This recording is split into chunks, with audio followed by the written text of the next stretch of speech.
Okay, another Let's Talk video. We're going to go with today's topic is going to be living away from home for the first time. Now, I'm in a bit of a weird situation because, I've already lived away from home and I'm slightly older. So when you're in your 30s, it's a little bit different to when you're like sort of 17, 18. We're going to talk in the case of like ski and snowboard instructors doing seasons, but I guess you can apply this to university students going away for the first time, that sort of thing. So it's a mix of emotions, and obviously when you're a little bit younger there's hormones and everything going on as well, and this can affect the way we act and the way we are with other people. For example, so you might have applied to do your ski season, applied to go to university, you get accepted. It's a really exciting time when you're happy and you're like, yeah, let's do this, it's gonna be great. And you may have friends or you might not have friends. You turn up, you go on a plane for a little bit or a long drive, you arrive and it's great, everything's new, and you get in your bedroom, you unpack all your stuff and you're having a great time. You meet your friends and start having dinner and stuff and everything's going great. And then after maybe about a week or two, you can start to feel homesick. And then you're like, why am I here? Why am I doing this? And everything that you wanted to get here now feels like, hey, this sucks. Like, I don't want to be here, I want to be at home. And it's a total normal feeling to have, I think. Especially if you've never lived away from home before, it's just, it's a weird experience because you want to be here, you want to be doing your ski instructing and your snowboard instructing, and you've made all these new friends and you're going out in the evenings and everything's good, but when you come home at night everything just sucks and you're like, oh, I wish I could have both, but you can't, right? And that's sort of a little bit of acceptance. I mean, sometimes if you think it's for the best and it's time to go home, then go home. But depending on your situation, if you can find ways to relax yourself or even talk to other people, because maybe the people that you're friends with, yeah, you ski instructing all day and then you come home and you go out for a couple of drinks and everyone's happy, but maybe they're feeling exactly the same as you when they get home, right? And you think you're the only one in there, you think, oh, I miss my family, I wish I could go home, and you know, everyone else is having a good time. Well, chances are everyone else is probably in the same boat as you, and it's probably not a lot of stuff that I guess is spoken about openly.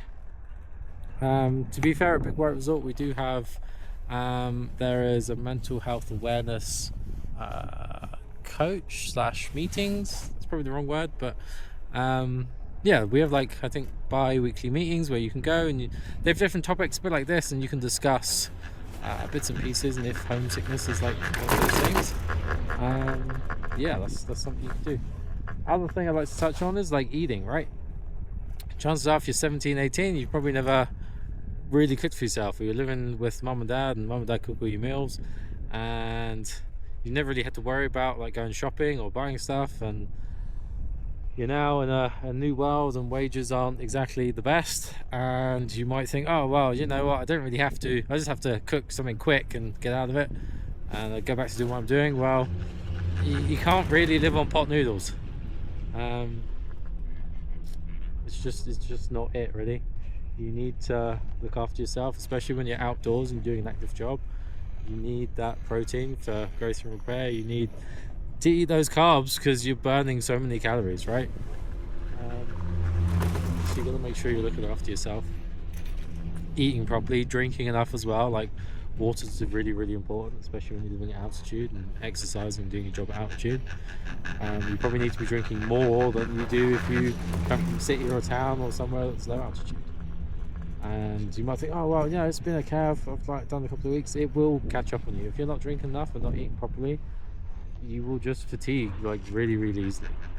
Like, we've had people here that they're not eating properly and then they're just like tired all the time, or they just like, as soon as the day's done, like, oh, I'm done, I'm like, I can't, and then they have a day off and they're just dead. And like, you really want to be out here on your day off enjoying. I mean, look at that. Why? So that means I gotta spend 20 minutes a day cooking to eat properly, and it means on my day off I don't feel tired and I can come out and enjoy this. Then it's a great sacrifice to make, right? There's plenty of videos online where you can cook really simple dishes. Like, there's loads of food YouTubers and you can follow them and just cook simple stuff. It doesn't even have to be expensive. We're not talking like 5-star Michelin meals. We're just talking just, you know, decent, healthy stuff, right? But probably chances are people like who's you're staying with, they might cook for you as well. So instead of having to cook all the time, speak with the people in your accommodation and be like, hey, do you know what? I make a really good lasagna, and I'll cook lasagna every Monday. If you cook something for me on a Tuesday, and they'll be like, yeah, cool. And if you've got more people in your house, you might have like a designated cook day, and then you might only have to cook 1 day a week. You might have to cook for like 6 or 7 people, but you know, you don't have to go for it like that, you know. So yeah, if you're living away from home for the first time, don't worry. Everyone, the people that you see that are older, that are, you know, like myself or whatever, we've like gone through all that. And the people you see that are older, they've moved on to university or whatever, they've been through all that. They have the exact same feelings as you. It's not unnatural or unnormal to feel lost, alone, scared, that everyone else is having a great time and you're the only one that's feeling like this. It's totally normal, but just know that everyone is feeling or has felt the same. And talking about it, even to people in your house or your supervisor, whoever, is a way that you can find a way to work through. And if sometimes you just need a chat with someone and go, hey, you know what, yeah, it sucks, I don't get to see like my sister or my brother or my mum, and she's the person I used to go to for help, and now I've got to go to someone else, and I suck at cooking and I'm burning everything. And yeah, sometimes you just need a chat, and whoever's with you will work out a way to make it better, right?